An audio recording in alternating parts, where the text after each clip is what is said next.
Hello, everyone, and welcome to the last episode for the bonus Monday videos for the Nature Art Challenge. Thank you all so much for getting to this point in this challenge for the month of May. I hope you guys have enjoyed yourself as much as I have. I really have enjoyed sharing all the little nuggets that I have learned throughout this little journey of mine in being an artist, and I just love sharing everything that I possibly can with you, and I hope you've learned something. So let's finish this challenge off with the last tip. It is a message that you are most passionate about. That is how your style is found.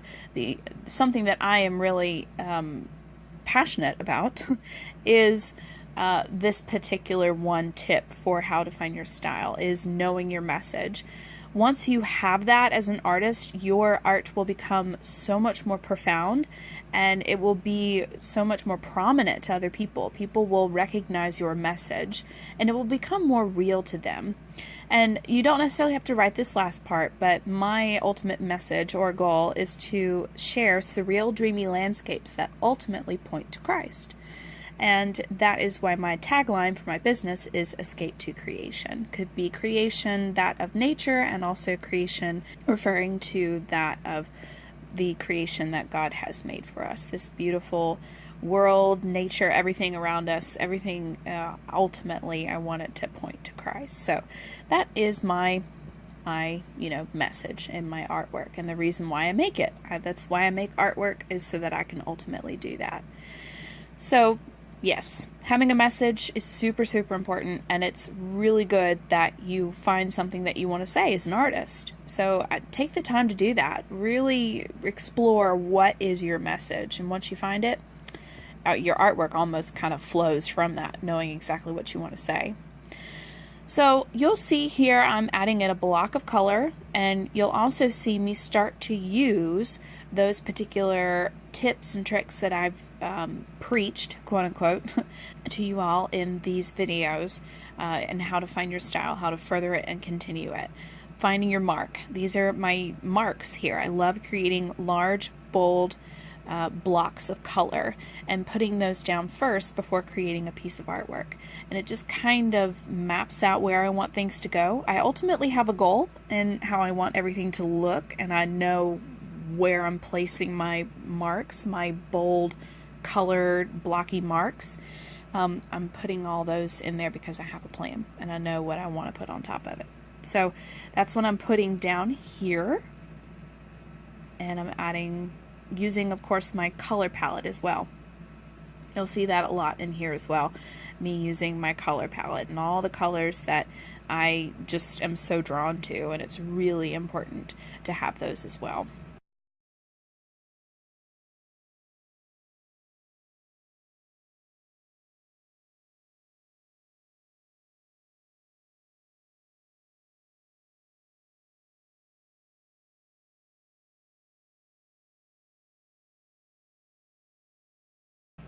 So the next little tip that I wanted to share with you is that to create a playful composition. And the reason why I say that is because it'll kind of be defined in these next couple of tips as we keep going. But it's kind of like the header to what I'll be talking about a little bit later. But all the while I make my artwork, I never take it too seriously. I always like to play with my composition, meaning where you place things in the artwork and how you arrange things, make it flow, all that kind of stuff. I'm always playful. I never take it too seriously. I know there are rules that you are to follow, the rule of thirds, the blah, blah, blah, making sure things are balanced, and there's certain ways of to order things in a piece of artwork. I keep those in mind. I understand them. I know them, and I know how to try and balance things, but I'm also playful. I also like to break the rules a little bit. And I never ever want it to be something that is seen before. I always like to make sure that I keep that playful mindset. And that will be described more as we get into a couple more of the tips that we'll talk about. but I'm just constantly being playful. And I think also what helps is to sometimes approach your artwork not knowing exactly what you want it to look like. Because like I said before, I have this plan. Like I know what I want this to ultimately look like, but I don't have it down to a T. Like I don't have it completely sketched out on another piece of paper where this leaf will go here, this hill will go here, this tree will go here. No, nada. I don't do that. I stay playful. I have an idea in my head and I know exactly what I want it to do, but I don't know what it's going to look like. And keeping that mindset and keeping yourself at that position where you don't have everything planned keeps you playful and exploring more and making new things without being too strict on yourself.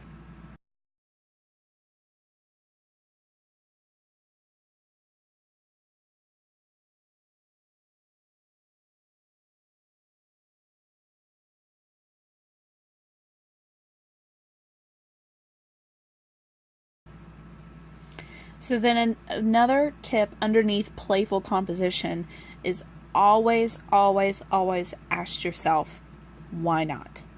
This is a huge, huge question that I always keep, kind of almost like a little tool that I keep in my arsenal of art supplies or whatever. I always keep this question with me and I always ask myself, why not? Why can't I paint the trees orange? Why can't I make a cluster of leaves with a strange green line going through it? Why can't I have a little dip in the mountains up there where that little green part is? It looks like a little U in there, like a little canyon of some sort. Why can't I make use these kind of colors when I'm creating a composition? Why can't I make these leaves pink and green and blue? Why not? Why can't I do these things? Why can't I arrange certain things in my artwork the way I want to? Why not? What's wrong with that? Why is there a right or wrong answer? And it makes you get more adventurous in your creating. And it always keeps me on my toes because I'm constantly asking myself this and I'm constantly making new things because I asked that question. If I were to have everything planned, everything to a T, everything perfect, everything right, you know what I'm saying. Like if I have everything set up for me and I never ask that question, it tends to get boring and you keep doing the same thing over and over and over again because you never ask yourself that question. Why not? Why not go and do these things? Why not add this pattern here? Why not do this over here? Why not make the sky orange or pink and blue at the same time? You know, keep allowing yourself to learn and to practice and to be more adventurous and take chances, do more daring things that you've never done before. Always, always, always, always, always do that for yourself. It'll help you in your artwork tremendously and to stay more playful. And then the last little bit is to do the very first thing that pops into your head. So ultimately, the first thing that pops in your head will be what you then ask yourself, why not? If I want to do this, if I want to connect this line to this line, if I want to connect this horizon line to this horizon line, it's the first thing that popped into your head, and then you ask yourself, why not? That would be so cool. It would be so different. And then you ultimately add it to your piece of artwork. I have used these things all the time. I have done them over and over and over again, and it has made me more excited about creating and also more pleased in my results in my artwork. I love doing these things over and over and over again, and you'll see me do them a lot. So those are the last little tips that we'll put in our little kit, and I hope that they will be of help to you, and maybe you can use these tips in your artwork. And I just hope they help you, because they've helped me so very, very much. And I love the way this turned out. Not even done. I just like the way it looks. It looks really, really cool. And I'm also going to use this page to experiment with new kinds of florals and ways to apply different kinds of patterns, all that kind of stuff. I'm just going to use this as like a little practice page.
But for now, I thought I might share with you a little bit of detail up close and personal.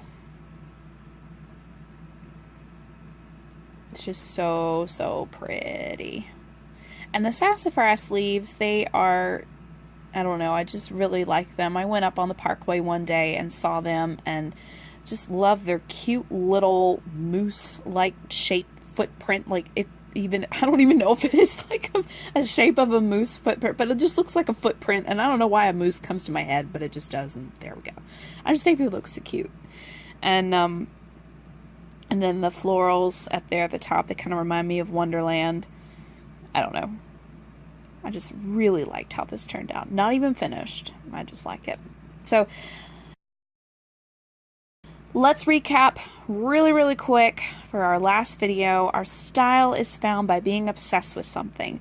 Don't rely on the photograph. Lay down random colors and one pattern in one spot must be continued elsewhere. So that was our first video. And then our second one, it is about your mark and how to switch up the media. We talk about that. And then I put Sleeping Beauty and Van Gogh, and that's where I talk about combining two completely different artists or art types or styles and marrying the two and putting them together, and you use that to create your artwork. So that was day 2 or Monday 2. And then this one was finding your own color palette. And we talked about not being afraid to use your imagination and to play with a few of your favorite colors and lay them next to and on top of each other. So ultimately playing with your colors and knowing what your favorite colors are and your color palette is.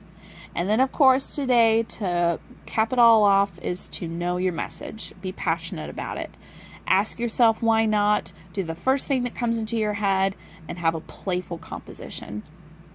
Use all of these tips, guys, and you will be making artwork like a mad woman and or man, and you will not be able to stop like I have. Once I've found all these little tips and come to understand them, my artwork has just taken off.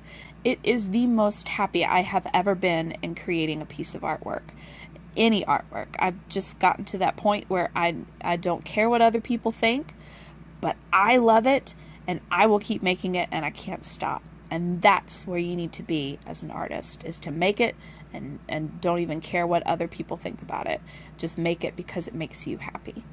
So I hope this has been of help to you. I know I have enjoyed it. And leave a comment below of anything that you've learned that you would love to share with people down in the comments below. I would love to know what you have learned.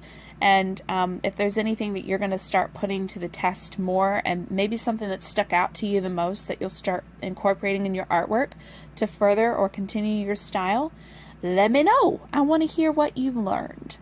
And hopefully I'll do more videos like these as well. I really have enjoyed doing them because I ultimately want to create more online classes, and we'll see how that goes. But I just want to hear from you all. What is your response for everything over this whole challenge? And I just want to get your feedback. So thank you guys so much for watching these videos and participating in the group, and I hope to see you all soon, and I hope you all have a very blessed rest of the day. Thank you so much for watching, guys. Bye.